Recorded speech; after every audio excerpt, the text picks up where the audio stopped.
Hey guys, welcome back to the channel. So இந்த வீடியோவில் நம்ம என்ன பண்ண போகிறோம் அப்படின்னு பார்த்தீங்கன்னா தார் ராக்ஸோடைய AX7L நம்ம என்னென்னலாம் ஆக்சசரிஸ் போட்டோமோ அது இல்லாமல் அதை கண்டிப்பாக போடணுங்கிற ஒரு கட்டாயம்.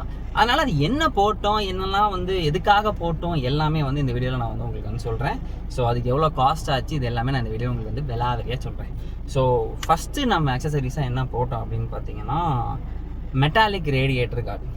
ஸோ இந்த ஆக்சசரிஸில் ஒரு 3 விஷயம் ரொம்ப முக்கியமானது. அது என்னென்னு பார்த்தீங்கன்னா அந்த ரேடியேட்டர் கார்டு, யூரியா கார்டு, அதுக்கப்புறம் இன்னொன்று அந்த டேங்க்கு, பெட்ரோல் டேங்க்கு, டீசல் டேங்க் கீழே அதுக்கு ஒரு கார்டு. இந்த 3 கார்டு முக்கியமானது.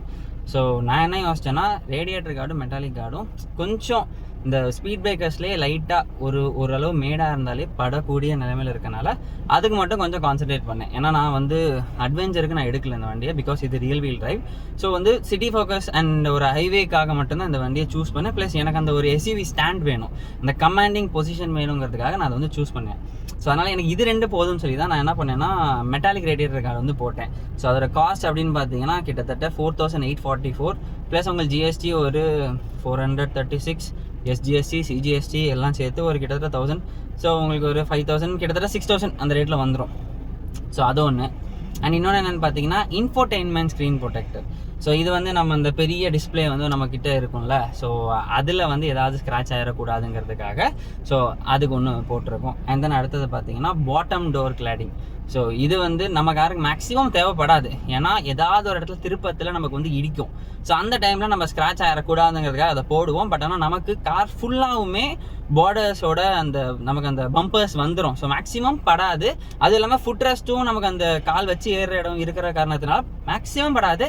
இன் கேஸ் ஆஃப் எனி ஒரு ஆஷான ஒரு ஏரியா வால் பில்டிங்ஸ்னால நமக்கு படலாம். ஸோ அதனால் அவங்க ஆப்ஷன் தரமாட்டாங்க கேன்சல் பண்ணுறதுக்கு. அதனால் இதை நீங்கள் போட்டுக்கிறதுக்கு ஓரளவு லுக்காகவும் இருக்கும். ஒயிட் கலர் கார்ஸுக்கு இது கொஞ்சம் லுக்காக இருக்கும், பிளாக் கலர் கார்ஸுக்கு தெரியாது. மற்ற கார்ஸ் கலர்ஸ்க்கு கிட்டத்தட்ட ரெட்டுக்கும் நல்லாயிருக்கும். ஸோ கலர் பேஸ் பண்ணி இது வேணுமா வேணாமான்றதையும் பார்த்துக்கோங்க. அண்ட் இன்னொரு விஷயம் என்னென்னு பார்த்தீங்கன்னா மட் ஃப்ளாப்ஸ். ஸோ ரொம்ப ரொம்ப முக்கியமான விஷயம் மட் ஃப்ளாப்ஸ். அதுவும் 2 டைப் ஆஃப் மட் ஃப்ளாப்ஸ் போடுவாங்க. ஒன்று ஃபுட் ரெஸ்ட்டுக்கு பின்னாடி ஒன்று போடுவாங்க, இன்னொன்று அந்த ஃப்ரண்ட் வீலுக்கு ஒரு மட் ஃப்ளாப் போடுவாங்க. இது ரெண்டுமே உங்களுடைய அந்த வண்டியை சேர்லேருந்து வண்டியை ரொம்பவே காப்பாற்றும். அண்ட் இதனால் வரக்கூடிய ஸ்க்ராச்சஸை கண்டிப்பாக ப்ரிவென்ட் பண்ண முடியும். ஸோ அது ஒரு முக்கியமான விஷயம். அண்ட் இன்னொன்று பார்த்தீங்கன்னா ரியர் ரிஃப்ளெக்டர். ஸோ இது டிசைனுக்காக தான், சும்மா ஒரு பிளைனாக ஒரு ரெட் கலரில் இருக்கிறதுக்கு பதிலாக அங்கே ஒரு பிளாக் கலர் மேலே வச்சு பிளாக் அண்ட் ரெட் காம்பினேஷனில் வைக்கிறதுக்காக ஒரு விஷயம். அண்ட் அதே மாதிரியே ஃப்ரண்ட் இண்டிகேட்டரும் ஒரு அழகுக்காக மட்டும்தான். அண்ட் இன்னொன்று ஸ்போர்ட்டி பெடல் செட்.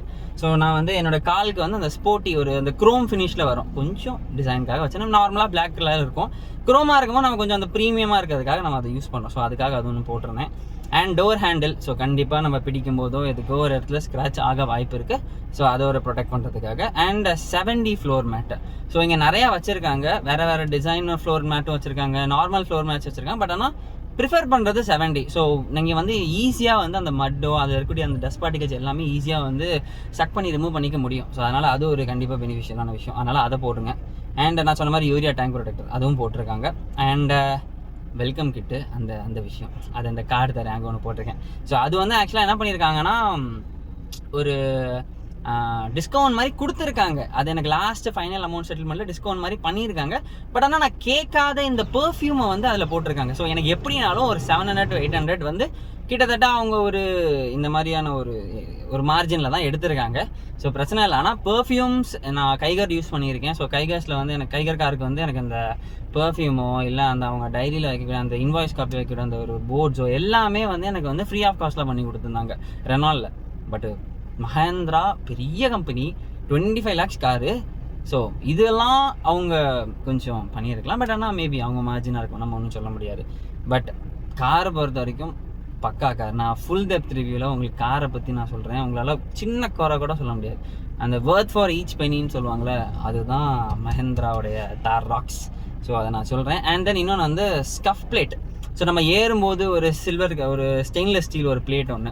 ஸோ எதுக்காகனா அந்த கீழே இருக்கக்கூடிய அந்த மெட்டல் பிளேட்ஸ்லேருந்து ஒரு ஸ்க்ராட்ச், ஏன்னா நம்ம கால்லேருந்து மிதிச்சப்பட்டு ஏதாவது ஒரு கல்லோ மண்ணோ ஈஸியாக அந்த இடத்த ஸ்க்ராட்ச் ஆக்கிக்கலாம். ஸோ அதுக்காக மட்டும் அது ஒன்று போட்டிருப்போம். And then front fog lamp applicated same அதே மாதிரி தான் ஒரு அழகு சார்ந்தது தான். ஸோ இவ்வளவும் சேர்த்து கிட்டத்தட்ட 31,072 rupees. அண்ட் இதில் நான் கேட்காத விஷயம் இந்த ஆக்சசரிஸில் அந்த பெர்ஃப்யூமோட செட்டு நான் கேட்கல. பட் ஆனால் அவங்க கொடுத்தாங்க. அண்ட் வெல்கம் கிட்டும் நான் கேட்கல, அவங்க கொடுத்தாங்க. ஆனால் இதெல்லாம் டிஸ்கவுண்ட்டுன்னு போட்டாங்க. ஆனால் வெல்கம் செட் கிட்டத்தட்ட 616 ப்ளஸ் ஒரு இது 700 அது வருது வெல்கம் கிட்ட. அண்ட் பெர்ஃப்யூம் கிட்டத்தட்ட 466 ப்ளஸ் ஒரு 100 கிட்டத்தட்ட நீங்கள் பார்க்கும்போது அதுவும் ஒரு 600, இது ஒரு 1200, 700 எனக்கு வந்து லெஸ் பண்ணியிருந்தாங்க டிஸ்கவுண்ட்டாக. பாக்கி 500 எப்போனாலும் மாற்றிச்சு. ஸோ இது ஒன்றும் பெரிய ப்ராப்ளம் இல்லை. பட் ஆனால் அதான் என்னன்னா நமக்கு ஒரு மைண்ட் செட் இருக்கும், 25 லட்சம் காரை கொடுத்து நம்ம இதில் பார்கெயின் பண்ணணுமா அப்படிங்கிற அப்படி ஒன்று நம்ம யோசிப்போம். ஆனால் இன்னொரு பாயிண்ட் ஆஃப் யோசிப்போம், 25 lakhs கொடுக்கும்போது ஏன் இது மட்டும் கொடுத்துருக்கலாமே அப்படியும் யோசிக்கலாம். ஸோ இது எப்படினாலும் எடுத்துக்கலாம். ஸோ இந்த வீடியோ பொறுத்த வரைக்கும் இதுதான், இந்த என்னென்ன ஆக்சசரிஸ் நான் போட்டேங்கிறத உங்கள் எல்லாத்துக்கும் சொல்லியிருக்கேன். அண்ட் இன்னும் ஒரு கொஞ்சம் காரை இன்னும் நல்லா ப்ராப்பராக நான் ஒரு ரிவ்யூ பண்ணிவிட்டு கொஞ்சம் இன்னும் ஒரு 1 month, இன்னும் நம்பர் பிளேட் கூட எனக்கு வரல. ஸோ எல்லாமே வந்ததுக்கப்புறம் வண்டியை இன்னும் ப்ராப்பராக எல்லா இடத்துக்கும் ட்ரைவ் பண்ணிட்டு அட்லீஸ்ட் எனக்கு ஒரு லாங் ட்ரிப் ஒரு 400 kilometers ஓட்டினா தான் வண்டியோடைய ப்ளஸ் அண்ட் மைனஸ் எல்லாமே எனக்கு தெரியும். இப்போதைக்கு வண்டி சிட்டி கம்ஃபர்ட் ப்ராப்பர், ஏன்னா திரும்பக்கூடிய இடம் என்னன்னாலும் வண்டி ஒரு பெரிய வண்டி மாதிரியே தெரியாது. ஒரு சின்ன நம்ம நார்மலாக நான் கைகரை எப்படி யூஸ் பண்ணேன் அதே மாதிரி தான் வண்டி. ஸோ ஒரு 4400 சம்திங் உள்ள மில்லிமீட்டர் உள்ள வண்டி மாதிரியே தெரியவே செய்யாது. அந்த அளவுக்கு ஸ்மூத்னஸாக இருக்குது. ஸோ இனி அதோடைய ஃபுல் கம்ஃபர்ட் லாங் ட்ரிப் இதெல்லாம் எப்படி இருக்குங்கிறது ப்ளஸ் மைலேஜ் இது எல்லாமே அடுத்தடுத்த அப்டேட்ஸில் சொல்கிறேன். ஸோ இதோட இந்த வீடியோ நான் முடிச்சுக்கிறேன். அடுத்த வீடியோவில் சந்திக்கலாம்.